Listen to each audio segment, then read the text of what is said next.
लगता है दुनिया का हर माँ बाप अपनी सामर्थ्य में अपने बच्चे की हर इच्छा पूरी करता है।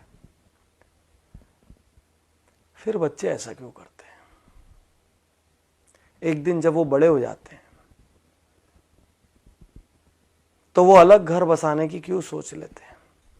चलिए अलग घर बसा भी लिया, वो डिस्कनेक्ट होने की क्यों सोच लेते हैं? कोई पत्नी अपने पति के कहने पर, कोई पति अपनी पत्नी के कहने पर अपने माँ बाप को क्यों छोड़ देता है, जिसने पैदा किया, इतना बड़ा किया, एक एक दुख उठाया, हर सुख ही उनसे जुड़ा था। सच कहूं तो संतान होने के बाद माता पिता का जीवन ही नहीं रह जाता। संतान हंसता है तो वो हंसते हैं और संतान रोती है तो वो रोते हैं। फिर बच्चे ऐसा क्यों करते हैं? एक पिता रात को बिस्तर पर लेटे हुए थे। उनका युवा बेटा जो कि कहीं नई नई जॉब पर लगा था, वो अपने टेबल पर काम कर रहा था। अचानक छत में कुछ खड़खड़ाने की आवाज आई। पिता ने उससे कहा, बेटा छत में कुछ आवाज आ रही है, देखो कुछ गलत ना हो जाए। बेटे ने कहा, पिताजी कोई बात नहीं, अब बैठिए, ऐसी बिल्ली बिल्ली होगी। थोड़ी देर बाद फिर आवाज बढ़ी। पिता ने कहा, बेटा आवाज देखो बढ़ गई है, बेटा बहुत चोरियां हो रही है आसपास, थोड़ा सा देख लो। बेटा ने कहा, पिताजी कोई बिल्ली होगी, कोई चूहा हो गया, हवा से कुछ सामान लुढ़क गया होगा, आप सो जाइए। 5 मिनट बाद फिर जोर की आवाज हुई। पिता उठ गए। पिता ने कहा, बेटा देख लेता तो अच्छा होता, कुछ हो ना जाए।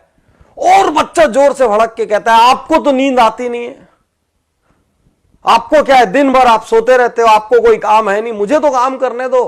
अरे जो होगा मैं देख लूंगा, आप चुपचाप सोने क्यों नहीं जाते, इतना परेशान क्यों कर रहे हो? पिता की आंखें गीली हो गई, नम हो गई आंखें। पिता चुप रहे और कुछ मिनट बाद वो कहते हैं बच्चे से, बेटा तूने बचपन में मुझसे 1000 प्रश्न किए, लाख प्रश्न किए। आसमान नीला क्यों होता है, बारिश कैसे होती है, सूरज कैसे उगता है, चंदा मामा में कौन रहता है, गाड़ी कैसे चलती है, पतंग कैसे उड़ती है। बेटा मैं तेरे हर प्रश्न का जवाब देता रहा।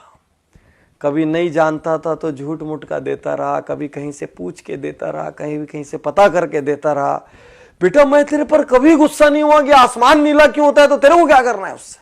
बेटा मैंने कभी नहीं कहा, और आज तो मेरी छोटी सी बात से बुरा मान गया। यही तो सच्चाई है दुनिया की। एक संतान के लिए माता पिता अपना हर सुख दांव पे लगा देते हैं। वही संतान बाद में जेनरेशन गैप का नाम दे देती है। वही संतान बाद में कहती है हमारे विचार मेल नहीं खाते। विश्वासघात है ये, गलत है ये। जितना आपकी सामर्थ्य हो उतना आपको करना चाहिए। मैं ये नहीं कहता कि आप श्रवण कुमार बन जाए और कांधे पर उठाकर लेके जाएं, लेकिन जितनी आपकी सामर्थ्य हो उतना आपका दायित्व बनता है।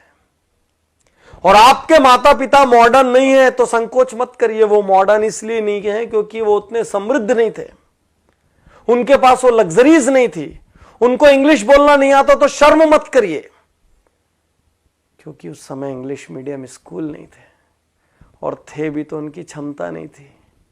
क्षमता होती तो क्यों भला वो हल्के रहते। लेकिन आप ये तो सोचो कि उन्होंने आपके लिए क्या किया। उन्होंने ये तो किया कि आपको इतना सामर्थ्यवान बना दिया। अब आपका क्या दायित्व है, छोड़ के चले जाएं। अब आपका क्या दायित्व है बुढ़ापे में, जब उनको किसी के साथ की सबसे ज्यादा जरूरत है। अरे किसी जॉब की वजह से, असाइनमेंट्स की वजह से पास ना रह पाए तो हर दिन एक फोन तो कर सकते हैं, हर कुछ महीने में मिलने तो आ सकते हैं, सारी व्यवस्थाएं तो जुटा के दे सकते हैं कि किसी किस्म की कोई तकलीफ ना हो जाए। बागबान पिक्चर आपने देखी होगी, मुझे उसमें आज भी अमिताभ बच्चन का एक सीन याद आता है, जब चश्मा बनाने के लिए उनका बेटा कहता है अभी पैसे नहीं है, काम चला लो,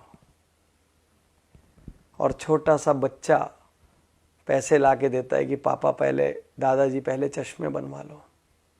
आपके पास अपनी लग्जरी के लिए पैसा है, अपनी गाड़ी बदलने के लिए पैसा है,